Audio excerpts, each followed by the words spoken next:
Hello and Assalamualaikum. In this module, we will look into the topic of using language. We will discuss about the meanings of words, using language accurately, using language clearly, using language vividly, and using language appropriately. Let's start with the first topic, which is meanings of words. Words have two kinds of meanings, denotative and connotative. Denotative meaning is precise, literal, and objective.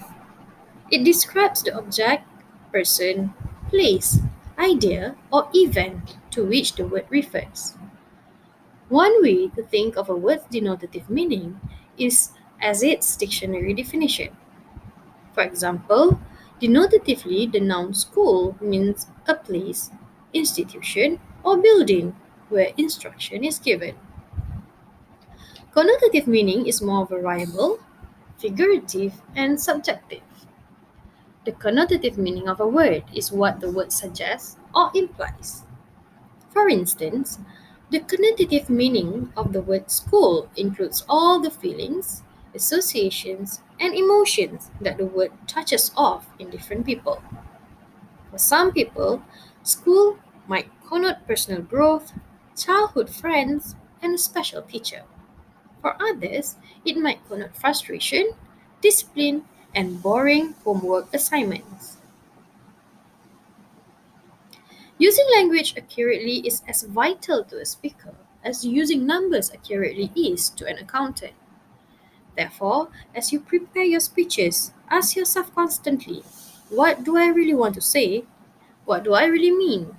And when in doubt, consult a dictionary or thesaurus to make sure you have the best words to express your ideas.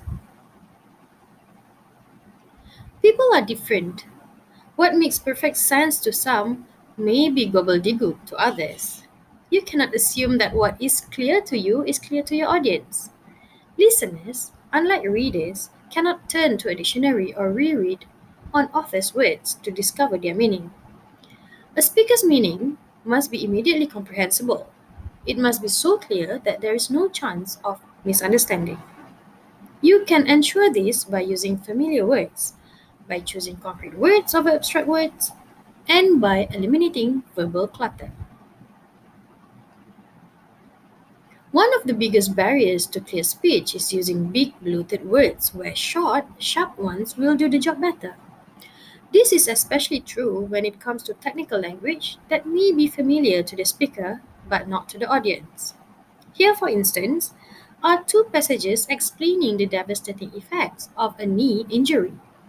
The first passage is technically accurate, but it contains too many obscure words.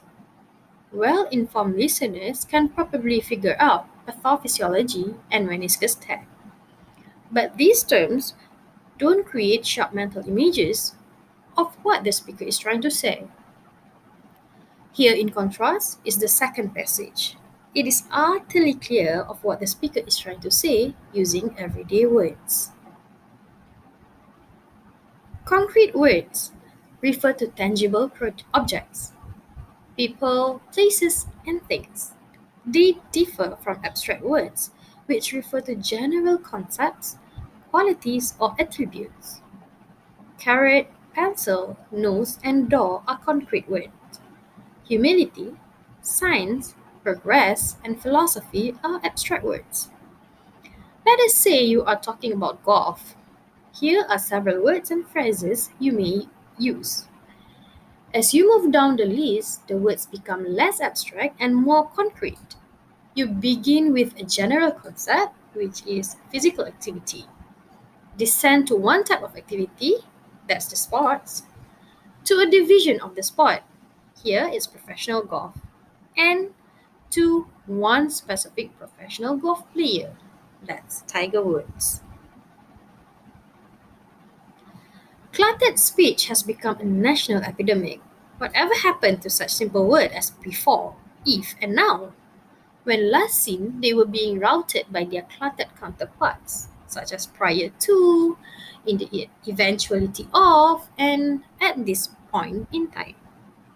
This type of clutter forces listeners to hack through a tangle of words to discover the meaning. When you make a speech, keep your language lean and lively. Beware of using several words where one or two will do. Avoid flabby phrases. Let your ideas emerge sharply and firmly. Above all, watch out for redundant adjectives and adverbs. If you want to move people with your speeches, use vivid, animated language. Although there are several ways to do this, two of the most important are imagery and rhythm. Speakers can use imagery in much the same way to make their ideas come alive. Three ways to generate imagery are by using concrete words, simile, and metaphor. On the other hand, language has a rhythm created by the choice and arrangement of words. Speakers, like poets, sometimes seek to exploit the rhythm of language to enhance the impact of their words. Let's start with imagery. As we saw earlier in this chapter, choosing concrete words over abstract words is one way to enhance the clarity of your speeches. Concrete words are also the key to effective imagery. Concrete words call up mental impressions of sights, sound, touch, smell, and taste. The concrete words create images that pull us irresistibly into the speech. Another way to create imagery is through the use of simile. Simile is an explicit comparison between things that are essentially different yet have something in common.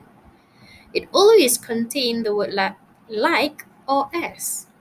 Here are some examples: fresh as a daisy, hungry as a bear, fit as a fiddle, busy as a bee, or strong as an ox. You can also use metaphor to create imagery in your speeches.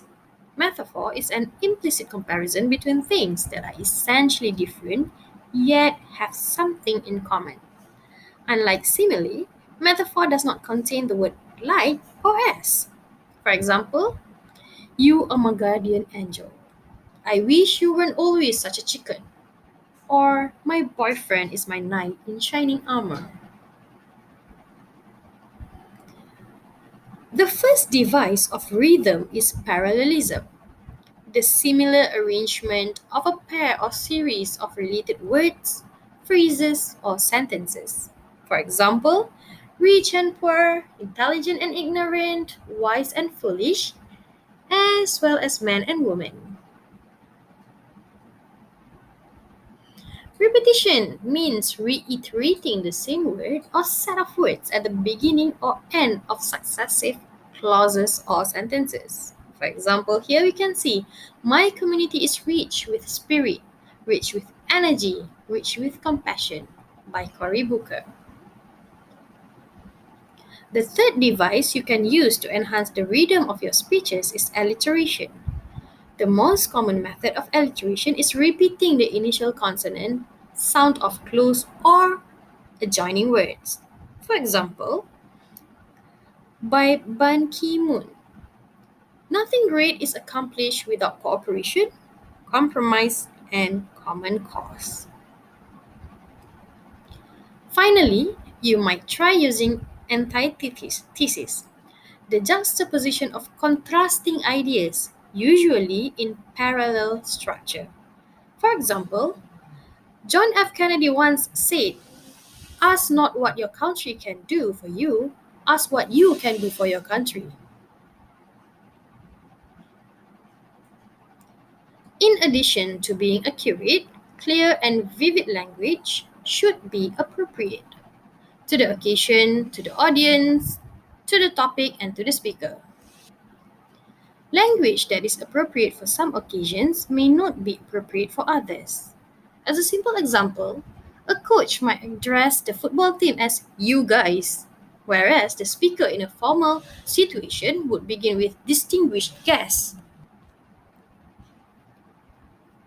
Appropriateness also depends on the audience. You should be especially careful to avoid language that might offend your audience. Off color humor or profanity might be appropriate in a comedy routine, but most listeners would find it offensive in a formal public speech. Remember, speakers are expected to elevate and polish their language when addressing an audience. Language should also be appropriate to the topic. You would not use metaphor, antithesis, and alliteration when explaining how to change a bicycle tire. But you might use all three in a speech honoring US soldiers who have died in defense of their country. No matter what the occasion, audience, or topic, language should also be appropriate to the speaker. Every public speaker develops his or her own language style.